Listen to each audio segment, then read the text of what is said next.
Hello, ladies and gentlemen, welcome back, Force here, and today I'd like to talk with you about Rainbow Six Siege, namely, does the game have esports potential? That's an interesting topic. It's something that I am generally not all too concerned with. You don't hear me talking a lot about whether or not a game can become an esport, because frankly, I don't think that's the most important thing. The most important thing when it comes to games, myself and then talking to you guys about playing games, is the game fun? Is it a fun experience to play by yourself? Is it a fun experience to play with your friends? What, if any, are the issues? Which, of course, there are always issues because no game is perfect. These are all things that we generally discuss, but is it going to be an esport isn't something that typically comes up. I think the reason today I'm fixated on this with this particular game is because I think it certainly has potential. My biggest concern is that some of the setbacks since launch could be hindering that potential and even stopping it from becoming a thing. Like, to direct your attention to Twitch. The game seems to stream fairly well, but one thing I've noticed a significant lack of since the launch, and I do check on a fairly regular basis,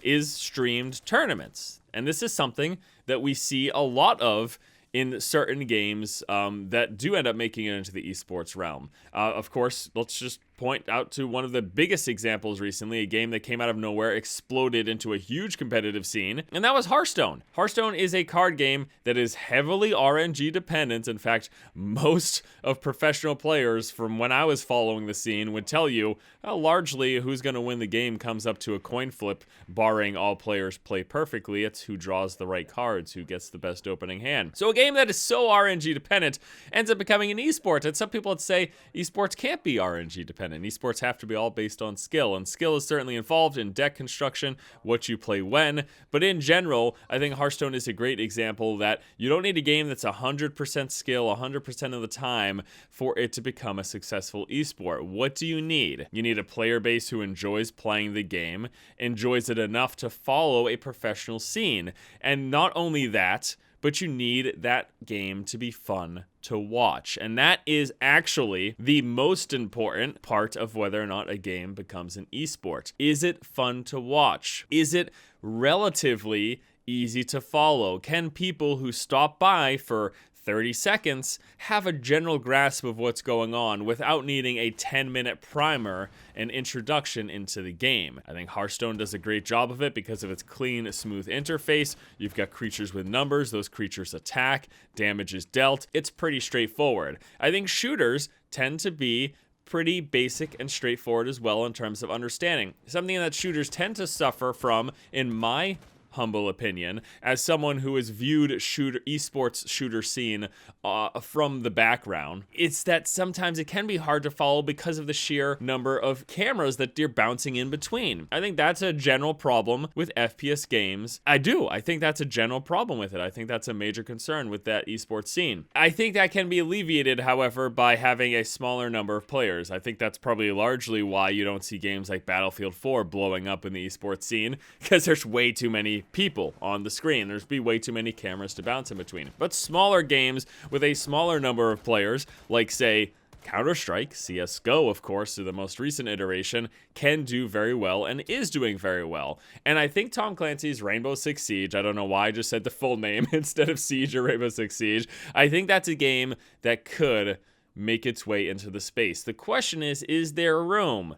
Is there room with the people who watch CSGO? Because that's the most direct comparison with shooters out there that we can make. No, the game is not exactly like Counter-Strike, but it bears a resemblance. It bears a resemblance in its tactical nature, in its relatively methodical gameplay, in its time to kill, in its lack of respawn. A resemblance is bared. So it's the question of, does the Counter-Strike scene have room in their daily lives to watch a similar style game? Or could a new viewer base emerge just out of this game itself? Now, one of the biggest concerns that I have for Siege potentially becoming an esport is the myriad of issues that have plagued it since launch that have turned people off to the game, undoubtedly. I am still playing this game basically daily. It is a lot of fun to play. I am still watching streams basically daily. My concern is that we may have seen a big drop-off in the player base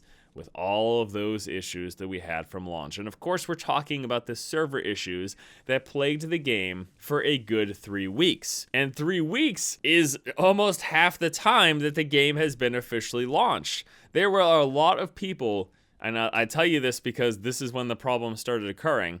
There were a lot of people that got this game for Christmas and basically could not play it for a long time. Server issues, not connecting to games, connecting to games and then disconnecting from games, playing games and then getting no renown, which was basically your progression in the game, because renown allowed you to buy more operators, which allowed you to continue to play games with more variety and acquire more renown. There were several days worth of time in which I played games for 7 hours a day and got a whopping 0 progression out of it.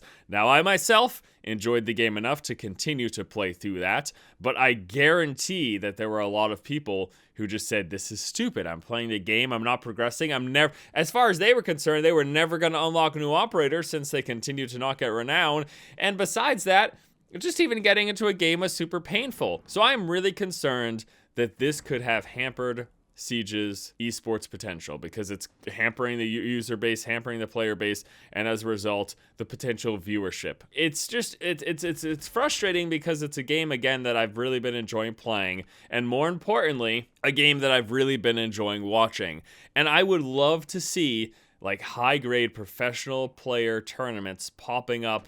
And, you know, I'd love to watch them, but I've just had a really hard time finding them. And I'm not saying that they don't exist or that there haven't been a few, but I'm saying they're not happening at the frequency that I'm noticing them every time I'm checking out Siege on Twitch. And I know some people might say, well, Twitch isn't the only place, but let's be honest.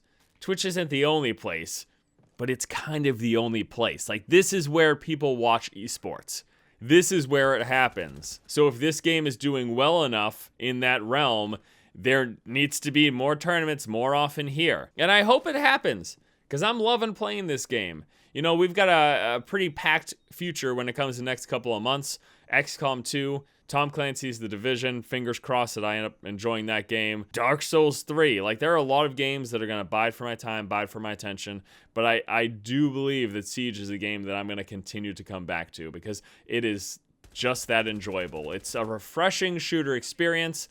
And that's coming from someone who really hasn't stuck with any shooters for any significant length in quite some time. I tend to bore of them pretty quick. But Siege has kind of kept me here. I'm still talking about it. I'm still playing it nearly 2 months after launch.